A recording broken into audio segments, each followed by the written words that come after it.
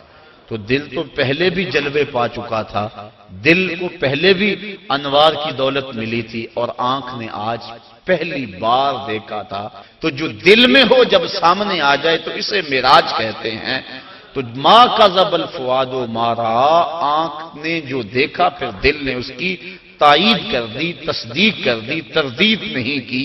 اس پر علماء کی ابحاث ہیں، گفتگو ہے۔ حضرت امام احمد بن حنبل سے کسی نے پوچھا کیا لیلۃ المعراج کو محبوب علیہ السلام نے اپنے رب کو دیکھا؟ آپ نے فرمایا رآہ رآہ رآہ حتی انقطع نفسہ، آپ نے فرمایا ہاں دیکھا، اتنی بار یہ لفظ کہے کہ آپ کی سانس ٹوٹ گئی۔ کہا وہ گئے دیکھنے تھے اور دیکھ کر آئے تھے۔ اور اللہ تعالیٰ جل شانہ نے سورہ نجم کے اندر اس بات کو بڑی تفصیل کے ساتھ بیان فرما دیا کہ ارشاد فرمایا ما کذب الفؤاد ما رأى، جو آنکھ نے دیکھا دل نے اس کی تصدیق کی۔ افتمارونہ علی ما یری، تو کیا تم ان سے ان کے دیکھے ہوئے پر جھگڑتے ہو، تم بحث کرتے ہو ان کے دیکھے ہوئے پہ؟ آگے سنیے ذرا قرآن نے کیا کہا، وَلَقَدْ رَآهُ نَزْلَةً أُخْرَى، اچھا پھر سنو، اس نے ایک بار نہیں 2 بار دیکھا۔ تم ان کے دیکھے پہ جھگڑتے ہو کہ دیکھا کہ نہیں دیکھا؟ افتمارونہ، کیا تم ان سے بحث کرتے ہو؟ الا، اس بات پر، ما یرا، انہوں نے جو دیکھا۔ کہا وَلَقَدْ رَآهُ نَزْلَةً أُخْرَى، تو انہوں نے 2 مرتبہ دیکھا۔ اللہ اکبر۔ اور پھر آگے چل کے ارشاد فرمایا ما زاغ البصر وما طغى، اور ایسا دیکھا کہ آنکھ بھی نہیں جھپکی، آنکھ بھی نہیں جھپکی، نہ آنکھ جھپکی نہ حد سے بڑی۔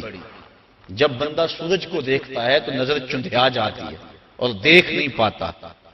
حضرت موسیٰ علیہ السلام جلال خداوندی کی تاب نہ لا سکے، خرّ موسیٰ صاعقہ، قرآن نے کہا، زمین پہ بے ہوشی ہوئی اور تشریف لے آئے، اور جب سر اٹھایا اٹھے انی تبت الیک کے نغمے گانے لگے۔ لیکن یہاں کیا ہے، آنکھ بھی نہیں جھپکی، اور آنکھ میں طغیانی اور سرکشی بھی نہیں آئی۔ یہ کون کہہ رہا ہے؟ مالک کہہ رہا ہے کہ ایسا دیکھا کہ آنکھ بھی نہیں جھپکتا، نہ حد سے بڑھتی ہے آنکھ اور نہ آنکھ چندھیاتی ہے۔ دنیا پہ ضابطہ یہ ہے کہ جب کسی منظر کو کوئی ناظر دیکھے تو ناظر منظر کی تعریف کرتا ہے، لیکن پہلی مرتبہ ایسا ہوا جب نگاہ مصطفیٰ نے جمال خدا کو دیکھا تو منظر پکار اٹھا، ما زاغ البصر وما طغى، واہ واہ کیسی آنکھ ہے، نہ بھٹکتی ہے نہ بہکتی ہے۔ اللہ اکبر۔ تو منظر نے پہلی مرتبہ نظر کی تعریف فرمائی۔ تو ایسا دیکھا کہ ایسا کسی نے نہیں دیکھا ہوگا جیسا مصطفیٰ نے دیکھا۔ اصل میں چیز یہ ہے کہ جب میں نے اس کے اوپر غور و تفکر کیا تو ایک ٹروتھ ریویل ہوا کہ یہ جتنی بھی چیزیں ہیں نا، یہ تمام صحابہ کے ہی ایکسپرٹ اوپینین ہے۔ کوئی بھی چیز انہوں نے نبی صلی اللہ علیہ وسلم کے ریفرنس سے بیان نہیں کی ہے۔ کوئی نبی صلی اللہ علیہ وسلم کے ریفرنس سے اگر کوئی ہمیں چیز مل جائے اس حوالے سے تو وہ پھر پرائورٹی پہ ہوگی، باقی تو اندازہ ہی ہے نا لوگوں کے۔ اچھا، اور یہی صحابہ کرام کے ساتھ ہوتا تھا، جب کوئی صحیح حدیث پیش کی جاتی تھی وہ رجوع کر لیتے۔ مسئلہ نمبر میرا 31 اجماع والا دیکھ لیں، اس میں نے اس طرح کی مثالیں دی ہیں۔ تو یہ ابن عباس کا قول ہے، وہ بھی موقوفاً ہے، آپ صلی اللہ علیہ وسلم کے ریفرنس سے نہیں ہے۔ ابن مسعود کا قول موقوفاً ہے، انس ابن مالک کا قول موقوفاً ہے، یہ مرفوع کوئی بھی نہیں ہے، نبی صلی اللہ علیہ وسلم کے ریفرنس سے نہیں، بلکہ ان کے ایکسپرٹ اوپینین اور فتاوا ہیں، سوائے 2 چیزوں کے۔ ایک خواب میں دیدار الہی والا معاملہ، وہ نبی صلی اللہ علیہ وسلم تک مرفوع جاتا ہے، جامع ترمذی 3235، اور دوسرا صحیح مسلم میں جو 444 نمبر حدیث، 45 اور 46 نمبر کے حجاب میں اللہ تعالیٰ کی زیارت ہوئی، وہ زیارت والا معاملہ ہے اور وہ حجاب کے اندر ہے۔ یہ فکانہ قاب قوسین او ادنی والا معاملہ نہیں ہے۔ الحمدللہ اس حوالے سے ایک مرفوع حدیث بھی مل گئی ہے ہمیں الحمدللہ، اور وہ بخاری اور مسلم میں موجود ہے۔ امام بخاری اس کے 6 طریق لے کر آئے ہیں، 6 طرق، اور امام مسلم 4 طرق، اور یہ ہے موسٹ سینسٹیو حدیث جو میں بیان کرتے ہوئے ڈال رہا ہوں۔ اس کو ماننے کے لیے مسلمان تیار نہیں ہوں گے، کیونکہ ان کے بزرگوں نے، ان کے بابوں نے، ان کے مولویوں نے ان کو جو پٹیاں پڑھائی ہوئی ہیں، جو دیو مالائی قصہ کہانیاں بتائے ہیں، ان کو یہ حدیثیں کیسے بخاری اور مسلم کی ہضم ہوں گی۔ یہ اب سن لیجئے، یہ حدیث یہ ہے آپ صلی اللہ علیہ وسلم کی اپنی حدیث شب معراج کے بارے میں. باقی سب صحابہ کے اوپینین تھے. یہ آپ صلی اللہ علیہ وسلم نے خود کھول کر بیان کیا. 6 طرق صحیح بخاری میں انٹرنیشنل نمبر کے مطابق 4855, 3234, 3235, 4612, 7380, 7531. اور صحیح مسلم میں 4 طرق ہیں 439 سے لے کر 442 تک. یہ حدیث میں ورڈ بائی ورڈ پڑھوں گا, لفظ بائی لفظ. اس کے بعد بھائیو فیصلہ آپ کے ہاتھ میں ہے کہ نبی صلی اللہ علیہ وسلم کی بات ماننی ہے یا کسی اور کی. کوئی بڑے سے بڑا انسان بھی ہو اسے غلطی لگ سکتی ہے. نبی صلی اللہ علیہ وسلم ما ضل صاحبکم وما غوا, تمہارے نبی نہ کبھی بہکے ہیں نہ کبھی بہرا چلے ہیں. تو بخاری اور مسلم میں یہ دونوں میں حدیث موجود ہے. اور اس میں اسپیسیفکلی میں وہ طریق پڑھنے لگا ہوں جو بخاری میں 4855, مسلم میں 439, 440, 441 اور 442 ہے.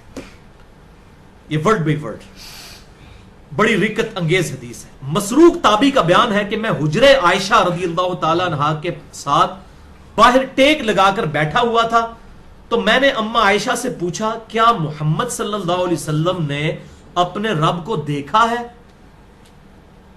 اب یہ حضرت عائشہ جو ہیں وہ بڑے بڑے صحابہ کی استاد تھی, تو یہ تابعی ہیں. وہ کہتے ہیں میں باہر حجرے کے باہر تکیے سے ٹیک لگائے ہوئے بیٹھا ہوا تھا, اور میں نے کہا اما جی یہ مسئلہ تو حل کریں کہ کیا محمد صلی اللہ علیہ وسلم نے اپنے رب کو دیکھا ہے؟ تو سیدہ عائشہ رضی اللہ تعالیٰ عنہ نے کہا سبحان اللہ, اے مسروق, اے ابو عائشہ, یہ کنیت تھی مسروق کی, ان کی بیٹی کا نام بھی عائشہ تھا. اے ابو عائشہ تیری بات سن کر تو میرے رونگٹے کھڑے ہو گئے ہیں. یہ تو اتنی بڑی بات پوچھ رہا ہے, اب رونگٹے کیوں کھڑے ہوئے؟ وہ امیجن نہیں کر سکتی تھی کسی مسلمان کا یہ عقیدہ بھی ہو سکتا ہے کہ اللہ تعالیٰ کو کوئی دیکھ سکتا ہے. میرے رونگٹے کھڑے ہو گئے, یعنی اتنا بڑا دعویٰ تو نے کیا. حالانکہ اس بیچارے نے دعویٰ نہیں صرف سوال کیا تھا. مسروق نے عرض کی اماں سورۃ النجم کی آیت نمبر 8 سے 10 تک نہیں ہے کیا؟ سورۃ النجم میں یہ آیت نہیں ہے 8 تا 10؟ ثم دنا فتدلى فكان قاب قوسين او ادنى فاوحى الى عبده ما اوحى, کہ پھر آپ صلی اللہ علیہ وسلم بلند ہوئے اور پھر اللہ تبارک و تعالیٰ ان کے, یعنی کہنے کا مقصد یہ تھا کہ اللہ تعالیٰ اور نبی صلی اللہ علیہ وسلم اتنا قریب ہوئے کہ 2 کمان یا اس کے درمیانی فاصلہ اس سے بھی کم رہ گیا, اور اپنے بندے کی طرف وحی کی جو اللہ نے کرنی تھی. تو اس کا کیا مطلب ہوا؟ تو اماں نے فرمایا اے مسروق یاد رکھ, جو بھی ان 3 باتوں میں سے کسی ایک بات کا بھی قائل ہوا وہ اللہ پر جھوٹ باندھنے والا شمار ہوگا. اے ان 3 گلاں ویکھ لو تے مسلمانوں نو اس چھنی چ گزارو. اے میں کوئی سٹوری بک نہیں, بخاری مسلم پڑھ رہے ہیں. بخاری میں 6 طرق, مسلم میں 4 طرق. کہا بیٹا میری گل پلے بن لے, 3 گلاں ایسیاں نے جو بھی بندہ یہ دعویٰ کرتا ہے نا وہ اللہ تے جھوٹ بن رہا ہے. اب یہ چھوٹی بات ہے, بخاری اور مسلم کی متفق علیہ حدیث ہے, اور صحیح مسلم کی پہلی حدیث ہی یہی ہے کہ وہ شخص اپنا مقام دوزخ میں دیکھ لے جس نے مجھ پر جھوٹ باندھا. جو نبی صلی اللہ علیہ وسلم پر جھوٹ باندھے وہ تو پکا دوست کی, اور جو اللہ پر جھوٹ باندھے وہ اس سے بڑا دوست کی. یہ اما عائشہ کہہ رہی ہیں کہ اس نے جھوٹ باندھا جو 3 باتوں میں سے کسی ایک کا بھی قائل ہوا. اللہ اکبر. تو مسروق کہتے ہیں میں نے پوچھا اے ام المومنین وہ 3 باتیں کون سی ہیں؟ ہاں جی سیدھے ہو جاؤں. انہوں نے کہا پہلی بات یہ ہے, پہلا عقیدہ یہ ہے کہ جس نے یہ خیال کیا کہ محمد صلی اللہ علیہ وسلم نے اپنے رب کو دیکھا ہے تو اس نے اللہ پر بہت بڑا جھوٹ باندھا. آگے پھر اما عائشہ پھر دلیل بھی دیں گی, یہ صرف دعویٰ نہیں ہے. مسروق کہتے ہیں میں تکیے پہ ٹیک لگا کے بیٹھا تھا, میں ایک دم اٹھ کے بیٹھ گیا کہ ایک ایک حل کر چھڑی اماں نے. میں نے عرض کیا اے ام المومنین مجھے بات کرنے دیں, آپ جلدی نہ کریں, جذباتی نہ ہو, میری بات تو سنیں. قرآن میں کیا یہ نہیں آیا وَلَقَدْ رَآهُ نَزْلَةً أُخْرَى, اور بے شک اس نے جو ہے 2 بار دیکھا تھا اسے. انہوں نے کہا کہ نبی صلی اللہ علیہ وسلم نے تو اللہ تعالیٰ کو 2 بار دیکھا ہے. حضرت عائشہ رضی اللہ تعالیٰ عنہ نے فرمایا اس امت میں سب سے پہلے میں ہوں جس نے ان آیات کے بارے میں خود رسول اللہ سے پوچھا تھا صلی اللہ علیہ وسلم. میں ہوں اس امت میں جس نے خود رسول اللہ صلی اللہ علیہ وسلم سے ان آیات کے بارے میں پوچھا, تو آپ نے فرمایا اس سے مراد جبرائیل ہے. دو کل ختم ہو گئی. اللہ اکبر کبیرہ والحمد للہ کثیرہ وسبحان اللہ بکرۃ واصیلا. میں نے جبرائیل کو 2 مرتبہ دیکھا ان کی اصلی شکل میں، جن کا ذکر سورۃ النجم کے اندر آیا. وہ آسمان سے اتر رہے تھے اور ان کے وجود کی بڑائی نے آسمان سے زمین تک کو گھیر رکھا تھا. اور پھر اما عائشہ نے کہا یہ تو اللہ کے نبی کی بات میں نے تمہیں سنائی نا. اب پھر کہا مسروق اور تو قرآن نہیں پڑھتا؟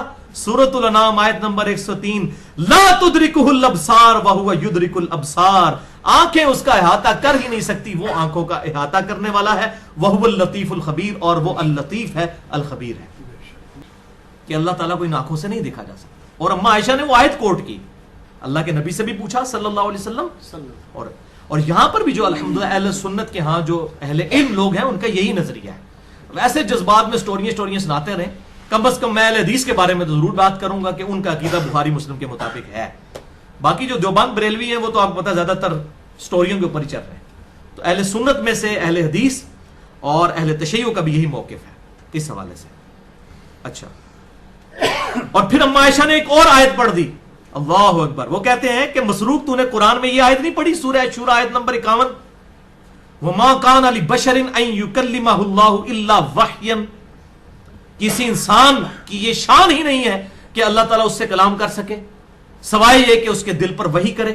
نمبر 1. نمبر 2 او من وراء حجاب، یا پردے میں اس سے گفتگو کرے. نمبر 3 او یرسل رسولا، یا اس کی طرف کوئی فرشتہ بھیج دے. فیوحی باذنہ ما یشاء، پھر اللہ جو وحی کرے اس اذن کے ساتھ اللہ تعالیٰ اس بندے اس رسول کے ذریعے جو وحی کرے اس فرشتے کے ذریعے. انہ علی حکیم، بے شک وہ بہت بلند اور حکمت والا ہے. بہت بلند ہے اور اس کی حکمت کا تقاضا ہے. اما نے کہا کہ 3 موڑی تو وحی کے آئے ہیں سورہ الشورى آیت نمبر 51 میں کہ یا تو اللہ تبارک و تعالیٰ دل پہ وحی کرے گا، یا پردے میں گفتگو کرے گا، اور یا پھر فرشتہ بھیجے گا. پھر کہا مسروق دوسرا عقیدہ جو اللہ پر جھوٹ باندھنے والا ہے، اگر کوئی شخص یہ کہے کہ رسول اللہ صلی اللہ علیہ وسلم نے اللہ کی کتاب میں سے کچھ حصہ چھپا لیا تھا اور کچھ بیان کر دیا، جو صوفیاء بھی کہتے ہیں نا جی کچھ چیزاں آپ نے عوام نو دسیاں نے، کچھ خاص نو سینہ بسینہ دسیاں نے.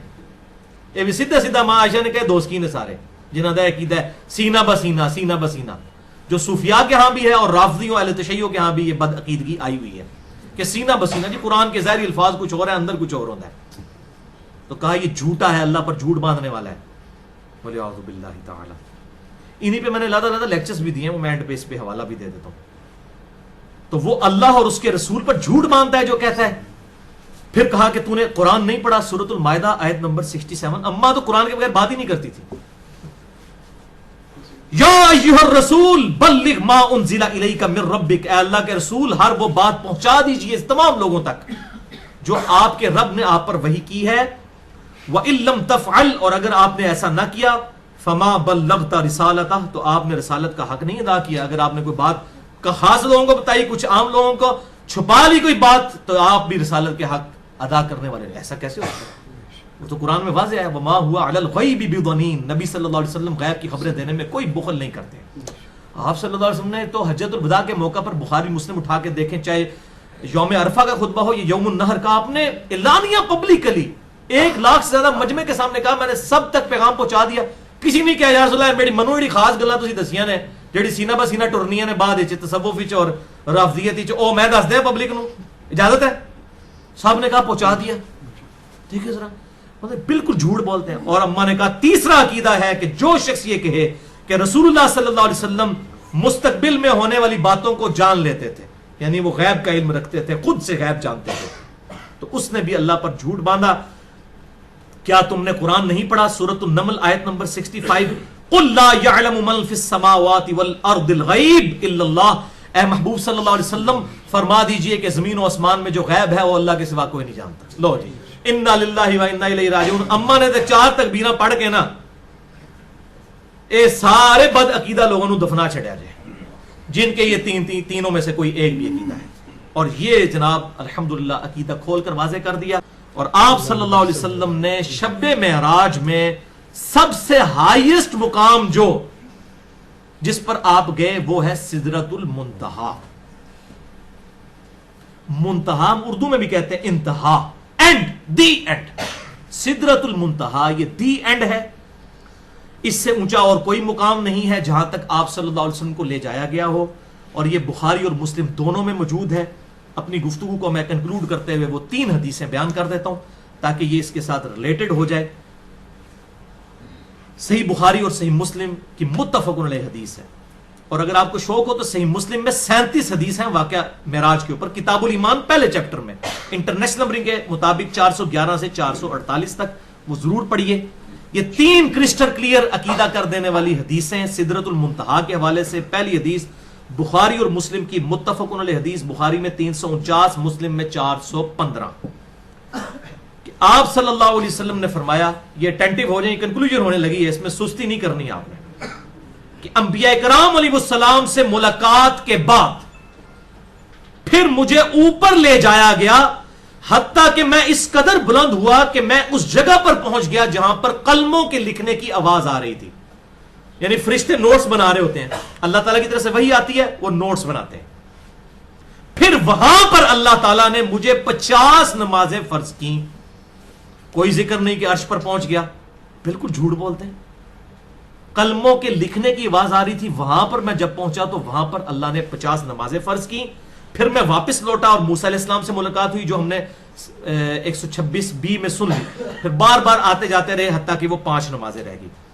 اب یہ وہاں کہاں پر ہے جہاں پہ آپ فرما رہے ہیں, وہاں پر جہاں قلموں لکھنے کی آوازیں میں نے سنی, وہ صحیح مسلم میں ہے 411 نمبر حدیث, کہ 7ویں آسمان پر میری ابراہیم علیہ السلام سے ملاقات ہوئی.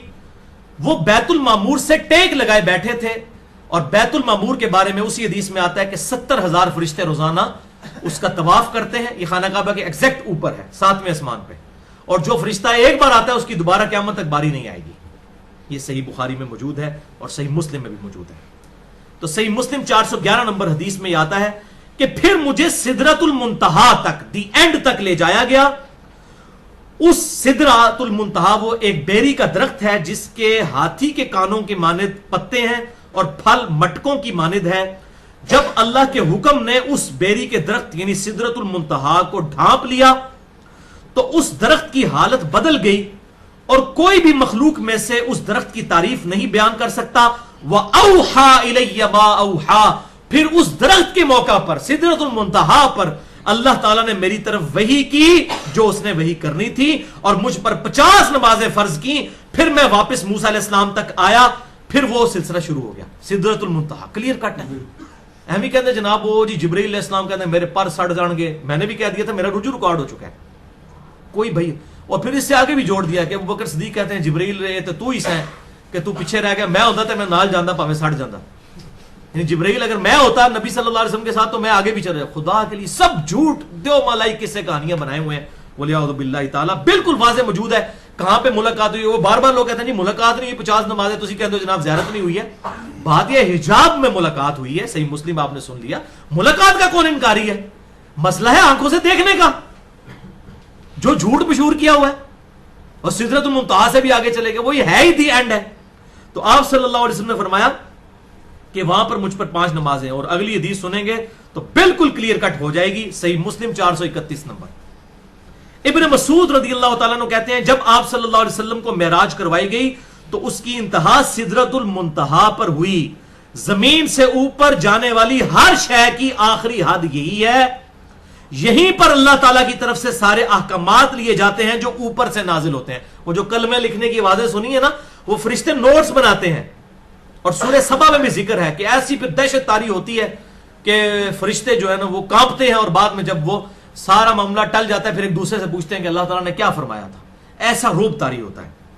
اللہ اکبر.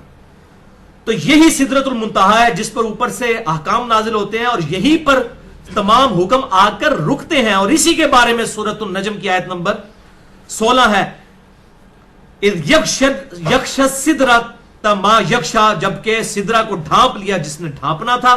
وہ سونے کے پروانے اور پتنگے ہیں جو کہ آ کر سدرۃ المنتہا کو ڈھانپتے ہیں, جو اس کی خوبصورتی میں اضافہ کر دیتے ہیں. یعنی جب اللہ کی خاص تجلی اس پر پڑتی ہے. اور بھائیو جنت المأوا بھی وہاں پر, جنت بھی اس کے ساتھ ہی ہے سدرۃ المنتہا پر. عند سدرۃ المنتہا عندہا جنت المأوا, یہ سورۃ النجم کی آیت ہے. بلکہ صحیح بخاری میں 7517 اور 6581 نمبر حدیث ہے کہ آپ صلی اللہ علیہ وسلم نے سدرۃ المنتہا کے ساتھ ہی جنت میں بھی سیر کی. تو جنت بھی سدرۃ المنتہا پہ. اللہ اکبر, بالکل کلیئر کٹ ہے. اور یہی صحیح مسلم کی حدیث 431 نمبر آگے چلتی ہے کہ سدرۃ المنتہا پر آپ صلی اللہ علیہ وسلم کو 3 تحفے دیے گئے. اب وہ 3 تحفے کون سے وہ سن لیجئے. نمبر 1 5 نمازیں جو 50 سے کم ہو کر 5 کی گئیں، لیکن ان کا ثواب پھر 50 کے برابر تھا. بخاری مسلم کے حوالے سے پچھلے لیکچر میں 126b میں ہم سن چکے. سدرۃ المنتہا پہ یہ نمازیں فرض ہوئی. نمبر 2 سورۃ البقرہ کی آخری 2 آیات جن کے بارے میں بخاری اور مسلم میں آتا ہے جو رات کو سونے سے پہلے پڑھ لے، جو اللہ سے مانگا اس میں دے دیا جائے گا. آمن الرسول بما انزل الیہ من ربہ والمؤمنون، ہر شے سے اسے کافی ہو جائیں گی. اور نمبر 3 دا الٹیمیٹ گفٹ، اور وہ یہ کہ اللہ تعالیٰ نے فرمایا ہے میرے محبوب صلی اللہ علیہ وسلم تیرا جو کوئی امتی شرک سے بچ کر فوت ہوا اس کے لیے مغفرت کا اعلان ہے. یہ بہت بڑا تحفہ ہے، بہت بڑا تحفہ ہے بھائیو. شرک is the most sensitive issue in the sight of Allah. Allah کی نگاہ میں سب سے زیادہ حساس معاملہ ہے شرک کا. اسی لیے کیٹاگوریکل مینشن ہے سورہ النساء نمبر 48 اور 116 میں، ان اللہ لا یغفر ان یشرک بہ ویغفر ما دون ذلک لمن یشاء. بے شک اللہ تعالیٰ قیامت والے دن اس گناہ کو کبھی معاف نہیں کرے گا کہ کسی نے دنیا میں شرک کیا ہوا. دنیا میں کر دے گا معاف، اور سورۃ الفرقان میں آیا کہ اس کے گناہ بھی نیکیوں سے بدل دے گا، لیکن آخرت میں معاف نہیں کرے گا. اس کے علاوہ جو گناہ جس کے لیے چاہے گا معاف کر دے گا. وَمَن يُشْرِكْ بِاللَّهِ فَقَدْ ضَلَّ ضَلَالًا بَعِيدًا. اور جو شرک میں مبتلا ہوا وہ گمراہی میں دور جا پڑا. اللہ تعالیٰ سے دعا ہے جو میں نے حق بات کہی اللہ تعالیٰ ہمارے دلوں میں راسخ فرمائے. اگر جس بات میں میرے منہ سے کوئی غلط بات نکل گئی تو اللہ تعالیٰ ہمارے دلوں سے معاف کر دے. اور یہ واقعہ معراج کے 3 لیکچرز 126A B اور C کو قیامت تک کے لیے مسلمانوں کے لیے ایک ایسٹ بنائے. اور اللہ تعالیٰ ہمیں حق بات پر عمل کرنے اور دوسروں تک پہنچانے کی توفیق عطا فرمائے. سبحانک اللہم و بحمدک اشہد ان لا الہ الا انت استغفرک و اتوب الیک وما علینا الا البلاغ المبین.